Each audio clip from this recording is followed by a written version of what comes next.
initiative. L'initiative, je l'ai dit, elle est louable. Mais l'entité qui la porte, elle est tendancieuse. L'entité qui la porte semble avoir un agenda qui est défavorable, qui serait défavorable aux intérêts du Congo. Pourquoi? Voyez-vous l'embarras dans lequel s'est mis Tcholé parce qu'on a sanctionné le Rwanda? Tcholé est allé jusqu'à dire que les sanctions contre le Rwanda seront contre-productives. Je veux vous montrer, je veux vous peindre le tableau de deux Congolais. Vous avez d'un côté le prix Nobel de la paix, M. Mukwege, lequel a aussi beaucoup de récriminations à faire à la gouvernance du président Tshisekedi. Ce n'est pas un allié de M. Tshisekedi. Mais M. Denis Mukwege, depuis l'avènement, depuis la resurgence de cette guerre, n'a de cesse de prôner pour que l'on sanctionne le Rwanda, n'a de cesse de plaider, de faire de lobby. Tout dernièrement, aujourd'hui encore, il a pris sa plume pour demander des comptes au ministre des Affaires étrangères luxembourgeois. Ça, c'est un citoyen congolais. Vous avez de l'autre côté... Même Jean-Marc Kabounda, qui est sorti de la prison aujourd'hui, voilà, qui dit pas question de dialoguer avec les M23. Vous avez de l'autre côté d'autres citoyens.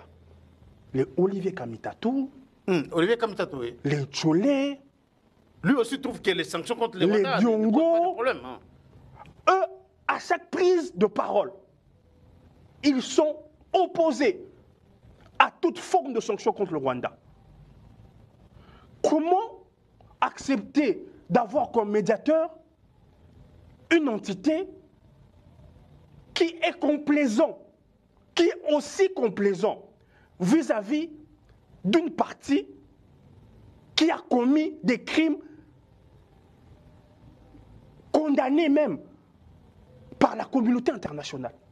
Même des crimes imprescriptibles, hein, il faut aussi l'ajouter. Donc, Patrick Yalé... Regardez encore un fait notable.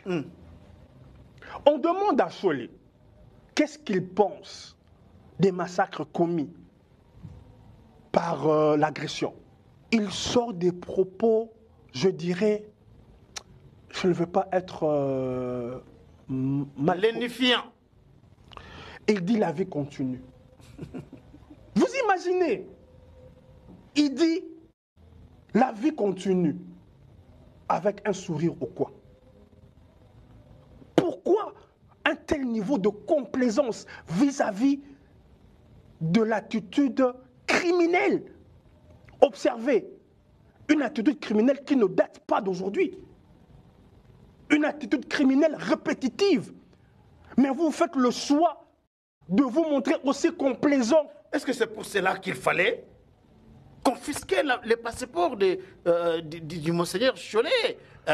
Nous avons suivi les communiqués même, vous allez aussi réagir à cela, les communiqués publiés par la SENCO fustigeant la stigmatisation des soiliphones ici à Kinshasa.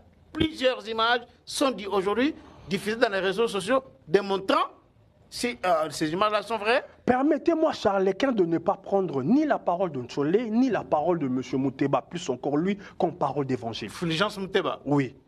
Depuis l'affaire de 40 000 smartphones, je reviendrai et je reviendrai toujours. Depuis ce jour-là, je l'ai fait dans un tweet de façon ironique, c'est ce jour-là que j'étais persuadé que seul Dieu ne mentait pas. Seul Dieu ne ment pas. Donc, venir m'opposer la position ou je dirais les déclarations faites par eux comme parole d'évangile, non, ne me soumettez pas à la tentation de tomber ne me soumettez pas à cela. Pour revenir à ce communiqué, à la confiscation du passeport. Hein? Non, permettez-moi de parler d'abord du communiqué stigmatisant les Baswahili. Le ministre de l'Intérieur a utilisé une expression fort à propos où il dit, je le cite, ce communiqué avait pour but de mettre l'huile au feu. Est-ce que Patrick, na Kinshasa, tolo bela maman Kinshasa, est-ce que na Kinshasa awa, Basoïl va bêta bango, basa stigmatisé, baolo la bango te na ba avenue na ba quartier na Kinshasa awa. Tikana lo bana lingala. Tozaki na Kinshasa awa. Oto le kabambu la mi balé, je crois. Image ya nasi rokozonga na makanisi ya mwasi moko ba bambai mabanga ba beta ba nzete ba viola ye na Katanga. Poza muluba. Oui. Tozana Kinshasa awa ba mapasa ba boma bango na ba Congo po baza baluba. Tozana Kinshasa ba député mi balé na kotanga ba komona bango te baleki na émission baluba balekisi baluba balengi nini. Des trois faits cités, jamais la Senco n'a pondu un communiqué pour condamner cela. Des cas avérés. Cette femme, les images ont circulé. Elle a même témoigné dans le plateau, il y a Israël.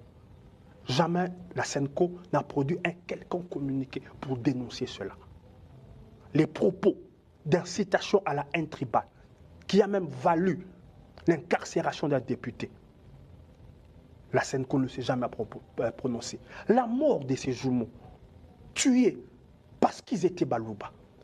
Je me souviens encore des images de certains Congolais, d'un parti bien connu, qui disaient ce qui disait que balouba boko futa, ces images-là existent. Je peux la porter demain à la Senco.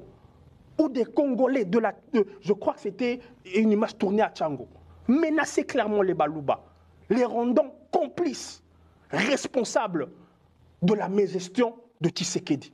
Ces images existent. Aucun mot. Aucun mot. Mais curieusement, alors que ceci est venu des rebelles. Ah, c'est venu des rebelles. Mais la stigmatisation des Soélifons à Kinshasa. Les premiers à relayer ça, c'est celui qui a été frappé. Comment il s'appelle encore? Je n'arrive pas, je me suis donné le devoir de ne pas retenir leur nom. Celui qui a été sanctionné avec Kabarebe. Laurence, je ne sais pas, quelque chose comme ça. C'est lui le premier. Laurence Kanyuka. Voilà, celui-là. Le porte-parole de l'AFC. Celui le premier à avoir sorti cela. Il est le premier à avoir sorti cela. C'est lui le premier. Relayé ensuite par essentiellement les gens du parti Ensemble.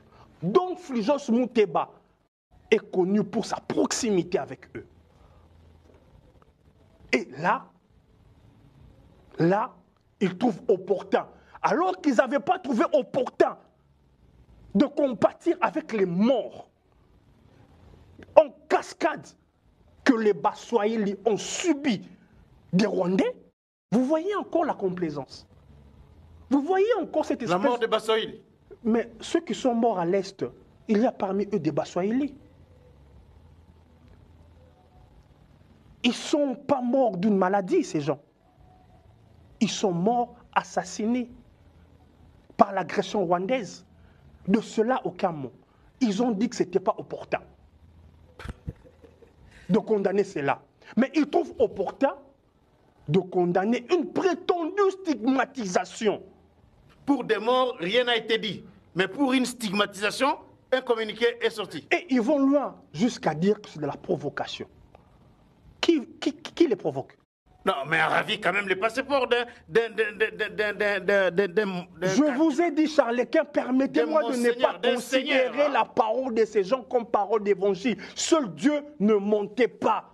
Et pour preuve, je vous dis et je vous répète, remémorez-vous à chaque instant les déclarations de Tcholé affirmant, peine sans rire, qu'ils ont reçu des smartphones de la part des Arabes. Donc vous voulez dire que le passeport de Monseigneur Cholet n'a pas été confisqué à Lubumbashi par la DGM? Nous avons affaire à une espèce d'instrumentalisation venant d'une entité censée être le garant de la probité de la vérité.